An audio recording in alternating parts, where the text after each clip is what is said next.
approvals through a single form and tracking of the process through Centralized Processing Center Green, CPC Green. E-passports.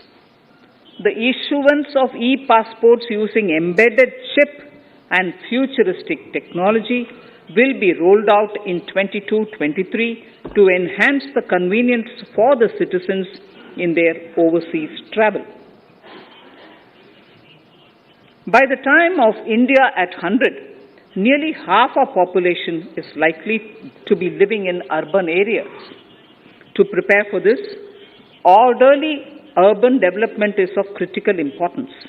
This will help realize the country's economic potential, including livelihood opportunities for the demographic dividend.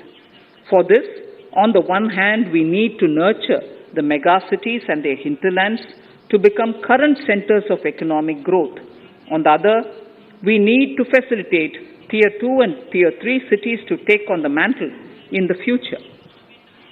This would require us to reimagine our cities into centers of sustainable living with opportunities for all, including women and our youth.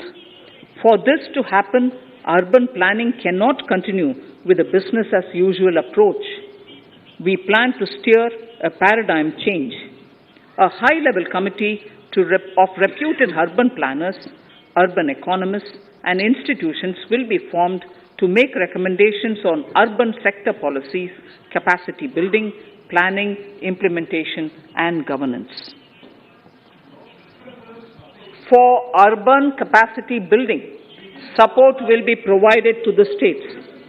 Modernization of building bylaws, town planning schemes, transit-oriented development will be implemented. This will facilitate reforms for people to live and work closer to the mass transit systems. The central government's financial support for mass transit projects and Amrit scheme will be leveraged for formulation of action plans and their implementation for facilitating the TOD and TPS by the states. For developing India-specific knowledge in urban planning and design, and to deliver certified training in these areas, up to 5 existing academic institutions in different regions will be designated as centers of excellence. These centers will be provided endowment fund of 250 crore each. In addition, the AICTE will take the lead to improve syllabi, quality and access of urban planning courses in other institutions. We will promote a shift to use of public transport in urban areas. This will be complemented by clean tech and governance solutions, special mobility zones with zero fossil fuel policy and EV vehicles.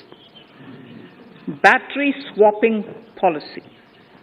Considering the constraint of space in urban areas, for setting up charging stations at scale, a battery swapping policy will be brought out and interoperability standards will be formulated.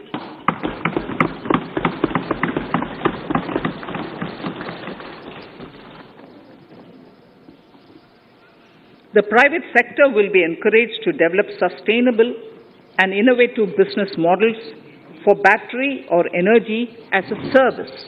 This will improve efficiency in the EV ecosystem. Efficient use of land resources is a strong imperative. States will be encouraged to adopt unique land parcel identification number to facilitate IT-based management of records. The facility for transliteration of land records across any of the Schedule 8 languages will also be rolled out. The adoption of linkage with National Generic Document Registration System, NGDRS, with the One Nation, One Registration software will be promoted as an option for uniform process of registration and anywhere registration of deeds and documents. Necessary